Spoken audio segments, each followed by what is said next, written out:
जगह आप लोग आ जाएं। ये सेक्रेटरी नेशनल प्रेस क्लब है और पीआईडी ने भी इसको जो है वो इसकी दावत दी है अपने प्लेटफॉर्म के ऊपर भी। पीआईडी ने अपने प्लेटफॉर्म के ऊपर भी इसको दावत दी है, इसको फॉरवर्ड किया है। तो इसको ज़रा आप ये देख लें। नंबर 2 इसमें चीज़ ये है कि ये पहले से ही नून लीग के सहाफ़ी और नून लीग के कुछ अकाउंट्स वो ये बात कहना शुरू हो गए थे कि फैसल वाडा साहब आज कोई सरप्राइज़ देने जा रहे हैं या इमरान खान साहब को एक सरप्राइज़ मिलने जा रहा है। यानी उनका ये क्लेम पहले से कैसे आ गया। फैसल वाडा क्या करने जा रहे हैं, ये नून लीग को या नून लीग से कुर्बत रखने वाले सहाफ़ियों को इस बात का आइडिया कैसे हुआ। दूसरा सवाल जो अहम है वो ये उठता है कि उन्हें कैसे लग रहा था कि सरप्राइज़ इमरान खान को मिलेगा, या उन्हें कैसे लग रहा था कि फैसल वाडा अरशद शरीफ साहब के जो कत्ल का मामला है उसका सारा का सारा गेम उलट देंगे या बदल देंगे, ये उन्हें कैसे लगा। नंबर 3, फैसल वाडा अपनी पहली प्रेस कॉन्फ्रेंस है जिसमें पॉइंट्स को लिख कर लाए थे। इससे पहले वो कभी लिख कर नहीं लाते थे। फैसल वाडा साहब ने बहुत सारी प्रेस कॉन्फ्रेंस की है, वो फिलबदी बोलते हैं, वो कभी टॉक शो के अंदर लिख कर नहीं लाते, वो मौके पर बात करते हैं। बड़े बोल्ड आदमी हैं, मेरा उनसे एक बड़ा अच्छा ताल्लुक़ रहा है, मेरे प्रोग्राम में भी आते रहे हैं। तो फैसल वाडा साहब ने कभी भी ऐसा नहीं किया कि वो पॉइंट्स लिख लिख कर ला रहे हों। इस मरतबा वो पॉइंट्स लिख कर लाए थे जिन्हें वो चाहते थे कि उनको याद रहें और वो ये सारे पॉइंट्स अपनी प्रेस टॉक के अंदर बयान करें। नंबर 4, पीटीआई में कोई भी नहीं जानता था कि फैसल वाडा साहब कोई प्रेस कॉन्फ्रेंस करने के लिए जा रहे हैं। जब उन्हें ये इत्तला मिली मुख्तलिफ अकाउंट्स से कि फैसल वाडा साहब कोई प्रेस कॉन्फ्रेंस करने जा रहे हैं, कुछ इंकशाफात करने लगे हैं, तो पीटीआई के बहुत सारे रहनुमाओं ने उनको लगातार रब्ता करना शुरू किया। पीटीआई के रहनुमाओं के टेलीफोन्स को अटेंड नहीं किया फैसल वाडा साहब ने। पीटीआई के तमाम लोग उनको कॉल्स करते रहे, लगातार करते रहे, ख़ास तौर पे जो सिंध चैप्टर के लोग हैं वो करते रहे। तो फैसल वाडा साहब ने उनमें से किसी का टेलीफोन नहीं उठाया, जिसकी वजह से पहले बात नहीं हो पाई। तो पाकिस्तान तहरीक इंसाफ नहीं जानती थी कि फैसल वाडा क्या कहने जा रहे हैं। नंबर 5, बहुत सारे सहाफ़ी जिनमें से कुछ मेरे साथ भी मौजूद थे, वो लगातार फैसल वाडा साहब को कॉल कर रहे थे और वो जानना चाहते थे उनकी प्रेस कॉन्फ्रेंस से पहले कि पता चले कि फैसल वाडा साहब क्या कहने लगे अपनी इस प्रेस कॉन्फ्रेंस में। सहाफ़ियों का यही काम होता है कि वो पहले से जानना चाहते हैं कि खबर क्या आने वाली है। तो फैसल वाडा साहब उन सब के नंबर बिजी कर रहे थे। मैंने सोचा कि मैं उन्हें कॉल करूं क्योंकि मेरा नंबर वो उठा लेते हैं, लेकिन मेरे साथ जो 2-3 सहाफ़ी बैठे थे उन्होंने जब ट्राई किया, उनका फ़ोन जब फैसल वाडा साहब ने बिजी कर दिया, तो फिर मैंने कोशिश भी नहीं की। मुझे आइडिया हो गया कि वो जो कहना चाहते हैं अपनी प्रेस कॉन्फ्रेंस में कहना चाहते हैं, उससे पहले वो टेलीफोन भी नहीं सुनना चाह रहे। छठा नुक्ता, अपोजिशन के बंदे की ये पहली प्रेस कॉन्फ्रेंस है गुज़िश्ता 6 माह में। यानी इमरान खान पाकिस्तान तहरीक इंसाफ के चेयरमैन हैं, उनकी प्रेस कॉन्फ्रेंस नहीं चलाई जाती पाकिस्तान टेलीविज़न के ऊपर, वहाँ पे बैन है पीटीवी के ऊपर। लेकिन फैसल वाडा अपोजिशन के वो पहले रहनुमा हैं जिनकी पूरी की पूरी प्रेस कॉन्फ्रेंस को पाकिस्तान टेलीविज़न पर मुकम्मल चलाया गया। 7वां नुक्ता, टेलीविज़न चैनल्स को मुकम्मल प्रेस कॉन्फ्रेंस या प्रेस टॉक दिखाने के लिए पाबंद किया गया था और टीवी चैनल्स ने अपना पूरा वक्त इस प्रेस कॉन्फ्रेंस को चलाया है। नंबर 8, मियां नवाज शरीफ साहब ने जैसे ही फैसल वाडा साहब ने अपनी प्रेस कॉन्फ्रेंस ख़त्म की, 5 मिनट के अंदर अंदर उनका मौक़िफ़ आपको सोशल मीडिया पे और मीडिया पे नज़र आना शुरू हो गया। यानी मियां साहब तैयार थे कि जैसे ही फैसल वाडा साहब की प्रेस कॉन्फ्रेंस ख़त्म होगी तो उसके बाद मुझे क्या कहना है, कैसे निकलना है। उन्होंने उस प्रेस कॉन्फ्रेंस को देखा मियां साहब ने।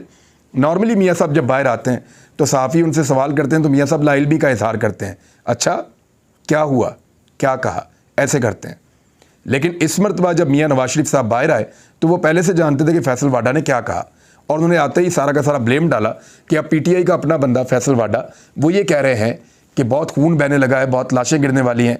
तो मियां नवाज शरीफ साहब ने अपना बयानिया जारी किया, जैसा कि वो पहले से ज़हनी तौर पे तैयार थे कि इस प्रेस कॉन्फ्रेंस के बाद बाहर मीडिया मौजूद होना चाहिए, मैं फौरी तौर पे बाहर जाऊं, मीडिया को ये वाला सवाल दिया जाए, मीडिया अपना सवाल करे और मैं उसके ऊपर जवाब बिल्ड करूं और मैं जवाब दूं।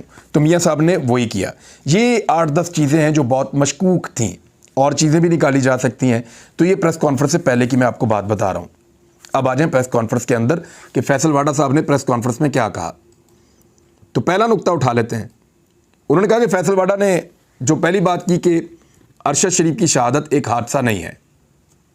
ये हादसा नहीं है तो फिर तो कत्ल है ना, सोचा समझा मंसूबा है। तो ये तो हम सब भी कहते हैं, तो ये नुक्ता, इससे हम इत्तफाक करते हैं और जितने लोग मेरे साथ बैठकर सुन रहे थे उन सब ने इत्तफाक किया। अरशद शरीफ का कत्ल हुआ है जिसकी साजिश पाकिस्तान में हुई है, इस पे भी हम सब इत्तफाक करते हैं। और हमारा ये मानना है कि जिन्होंने अरशद शरीफ को मजबूर किया पाकिस्तान से निकलने पर, और जिन्होंने बंदोबस्त किया कि अरशद शरीफ को दुबई से हर हाल में काबू कर लिया जाए, डिपोर्ट करवा के गिरफ्तार किया जाए, या मजबूर किया कि वो दुबई से निकल कर चला जाए, दूसरे नंबर पे वो लोग ज़िम्मेदार हैं। और वो वही लोग हैं जिन्होंने पाकिस्तान से भगाया, वो वही लोग, और सबको पता है कि इन्होंने भगाया, सब जानते हैं कौन लोग हैं। वही लोग हैं जिन्होंने पाकिस्तान से भगाया, वही लोग हैं जिन्होंने अरशद शरीफ को दुबई से निकलवाया और फिर वजह बने इस सारी सूरत हाल की। अरशद शरीफ को गाड़ी के अंदर से मारा गया, ये एक बड़ा खौफनाक क्लेम है फैसलवाडा का। अरशद शरीफ को 2 गोलियां लगी, एक सीने पर लगी। सर वाली गोली का तो सबको पता है, सीने वाली गोली का बहुत कम लोग जानते हैं। वो गोली सीने पर नहीं लगी, वो पीछे से लगी और सीने में से निकली है। गालिबन मेरे पास जो इन्फॉर्मेशन है वो ऐसे है। गाड़ी के अंदर से मारा गया, ये बात तो अभी तक किसी ने क्लेम ही नहीं की। यानी जो पुलिस है कीनिया की, उसके ऊपर बिल्टअप किया जा रहा था इससे पहले, हालांकि उसके ऊपर हमें बिल्कुल यकीन नहीं है। लेकिन फैसलवाडा ये किस बुनियाद पे कह रहे हैं कि अरशद शरीफ को गाड़ी के अंदर से कत्ल किया गया? क्या गाड़ी में एक तीसरा आदमी था जिसने गोली चलाई पिछली सीट से बैठकर? ये इस तरह बिल्ड करने की कोशिश की जा रही है ना कि बहुत करीब से गोलियां लगी हैं। और यानी मैं आपको बताता हूं कि उसके बाद क्या हुआ। जब फैसलवाडा साहब ने यह कहा कि अरशद शरीफ को गाड़ी के अंदर से मारा गया, अरशद शरीफ को 2 गोलियां लगी, एक गोली सीने पर लगी, तो ये क्लेम जो है ये बताता है कि पुलिस की सारी स्टोरी जो है वो झूठी है। जो नैरोबी में पुलिस ने स्टोरी बनाई है कीनिया में, वो पूरी की पूरी स्टोरी झूठी है। फैसलवाडा साहब ये तो क्लियर कट कह रहे हैं। इसका मतलब है उनकी पुलिस पे भरोसा नहीं किया जा सकता। और वो ये कह रहे हैं गाड़ी के अंदर से मारा, 2 गोलियां मारी। फैसलवाडा की प्रेस कॉन्फ्रेंस के फ़ौरन बाद कुछ लोग हमें आकर मिलते हैं अरशद शरीफ साहब के घर में। मैं उनका नाम नहीं लूँगा, उन्हें डिस्क्लोज़ नहीं करूँगा। और वो आकर मुझसे मिलने की ख्वाहिश का इजहार करते हैं। मैं उन्हें बिठाता हूँ, उनसे बात करता हूँ, और वो छूटते ही मुझे कहते हैं कि बहुत करीब से गोलियां मारी गई हैं, बहुत करीब से गोलियां मारी गई हैं। तो मैंने उनसे सवाल किया कि बड़ी गन से मारा गया है या पिस्टल से मारा गया है या कोई बुलेट का तो बताएं। नहीं, वो करीब से छोटे वेपन से मारा गया है। ये मुझे खबर जानबूझकर पहुंचाई गई। मैं सहाफ़ी हूँ, मुझे पता चल जाता है कि ये खबर मुझे फीड की जा रही है या ये कोई हकीकत है जो बंदा मुझे बताना चाहता है। ये लोग मुझे बड़ी देर से ये बात बताना चाहते थे, मैं नाम नहीं लूँगा, लेकिन मेरे तक वो पहुँचे, उन्होंने तरद्दुद किया। वो अरशद शरीफ के घर में आए, जहाँ पे हम बैठे थे वो वहाँ पहुँचे। वहाँ आकर उन्होंने मुझे कहा कि आपको पता है कि बहुत करीब से गोलियाँ मारी गई हैं। मुझे ऐसा लगा, हो सकता है करीब से मारी गई हो सकता है दूर से मारी गई हो, ये तो इन्वेस्टिगेशन में पता चलेगा। लेकिन जानबूझकर ये माहौल बनाया गया कि जो फैसलवाडा साहब ने जिस बात पे बिलीव किया, या फैसलवाडा साहब जो बात कह रहे हैं वही बात मैं भी कहूँ। तो मैं तब तक नहीं कहूँगा जब तक कि ये पूरी तफ्तीश मुकम्मल नहीं हो जाती। गोलियाँ बहुत सारी चली हैं गाड़ी के ऊपर, तो उनमें से कौन से लगी, कैसे लगी। अरशद शरीफ साहब को 2 गोलियाँ लगी, इसके बारे में फैसलवाडा साहब को किसने बताया कि गाड़ी के अंदर से बैठ के मारी गई? ये एक अहम सवाल है जो मेरे दिमाग में उसी वक्त उठा और बाकी सब लोगों के दिमाग में भी उठा। फिर उन्होंने कहा कि अरशद शरीफ को फार्म हाउस में किसने छुपाया? तो अरशद शरीफ साहब तो पाकिस्तान से भागे हुए थे। पहले वो यहाँ से परेशानी में वो पहुँचे यूएई, वहाँ से उनको निकलवाया गया तो वो वहाँ चले गए और वहाँ पे जाकर वो रुके। और वो एयरवाई की जो सीनियर क़यादत है उनका ताल्लुक़ बताया जा रहा है कि आगे उन लोगों के साथ है जहाँ पे जाकर अरशद शरीफ साहब रुके। तो वो उन्हीं के ज़रिए से होना था, क्योंकि वहीं पे उनके ताल्लुकात थे, वहीं उनकी दोस्तियाँ थी। अरशद शरीफ साहब तो इतने सोशल पाकिस्तान से बाहर थे नहीं, वरना उनके पास दुनिया भर के वीज़े होते। उनके पास वीज़ा नहीं था बरतानिया का, तो इस वजह से नहीं हो पाया। फिर उन्होंने कहा कि मैंने वीडियो भी बनाई है और नाम भी दे दिए हैं, बैनुल-अक़वामी और कौमी सतह पर दे दिए हैं। मुझे कुछ हुआ, मारा गया, तो जो मुझे मारेंगे वो भी 3 घंटे के अंदर अंदर मारे जाएंगे। ये बहुत बड़ा क्लेम है। कहा गया कि अरशद शरीफ को दुबई से इस्टेब्लिशमेंट ने निकलवाया, ये झूठ है। ये तो किसी ने कहा ही नहीं, ये तो हम जानना चाहते हैं कि किसने निकलवाया, और ये दुबई की हुकूमत बता सकती है। अगर यूएन इंक्वायरी करे, यूनाइटेड नेशंस, तो यूएन बड़ा क्लियर कर देगा चीज़ों को। देखें, वो जाएंगे कीनिया, सबके इंटरव्यूज़ लेंगे, हालात वाक़यात देखेंगे, पोस्टमार्टम देखेंगे, जिनके बाद ठहरे थे उनसे भी इंटरव्यूज़ लेंगे, पुलिस के भी इंटरव्यूज़ लेंगे, उन्हें बहुत क्लैरिटी हो जाएगी।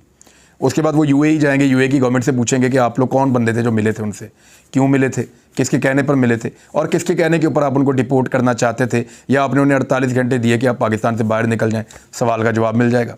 फिर वो पाकिस्तान में आएंगे, मेरे से मिलेंगे, साबिर शाकिर साहब से भी बात करेंगे, वो बात करेंगे काशिफ अब्बासी साहब से भी करेंगे, वो समी इब्राहिम से भी बात करेंगे, हामिद मीर साहब से भी बात करेंगे, वो इमरान खान से भी मिलेंगे, राना सनाउल्लाह से भी मिलेंगे, और यहाँ पे जिन लोगों के ऊपर इल्ज़ामात लग रहे हैं कि वो उनको डरा रहे थे उन लोगों से भी मिलेंगे। जो नहीं मिलेगा वो लिखेंगे कि ये मुझे नहीं मिल रहा, ये हमसे बात नहीं कर रहा।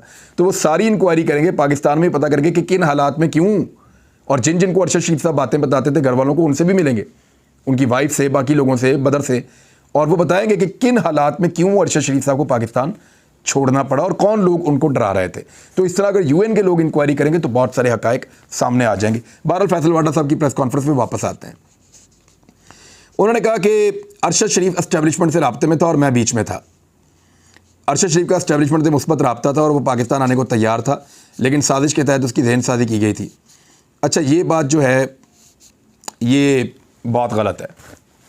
मैं इसको ज़ाती तौर पे आपको बता देता हूँ, क्योंकि मेरा जब उनसे राब्ता हुआ तो वो ऐसी कोई चीज़ नहीं थी। एस्टेब्लिशमेंट सबसे राब्ते में रहती है, सबसे राब्ता करते रहते हैं, लेकिन अरशद शरीफ साहब का जो एस्टेब्लिशमेंट के साथ आखिरी बातचीतें हुई थी उसमें काफ़ी चीज़ों में जो है वो मायूसी थी। अरशद शरीफ साहब का अपना एक नैरेटिव था, मेरा भी एक नैरेटिव है, और वो सूट नहीं करता था बहुत सारे लोगों को, बहुत सारे ताकतवर लोगों को, तो इसलिए एक डेडलॉक था।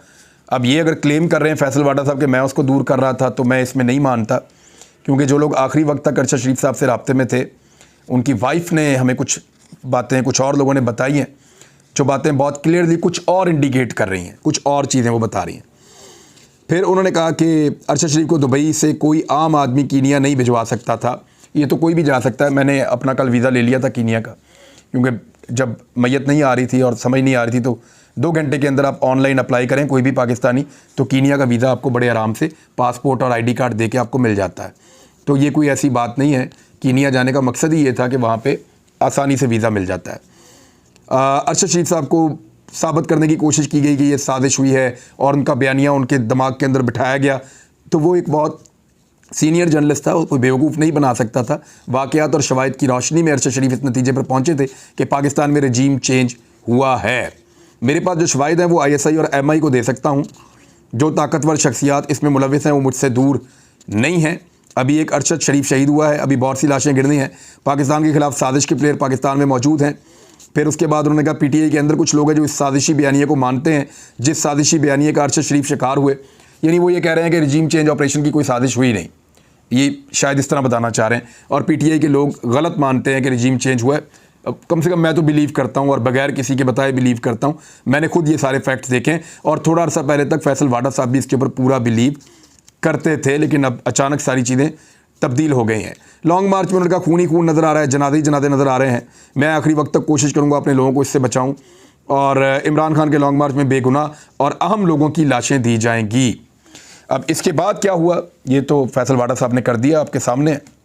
और फैसल वाडा साहब जिस वालदा की बात कर रहे थे वो अभी तक उनको मिलने भी नहीं आए, और उन्होंने ये प्रेस कॉन्फ्रेंस की है बहुत तैयारी के साथ, और उन सब ने कंफर्म किया कि 3 दिन के अंदर अभी तक फैसल वाडा साहब तशरीफ़ नहीं लाए। फैसल वाडा साहब ने कहा कि उनको, फैसल वाडा को PTI की सेंट्रल कोर कमेटी के व्हाट्सएप ग्रुप से फौरी तौर पर बाहर निकाल दिया गया।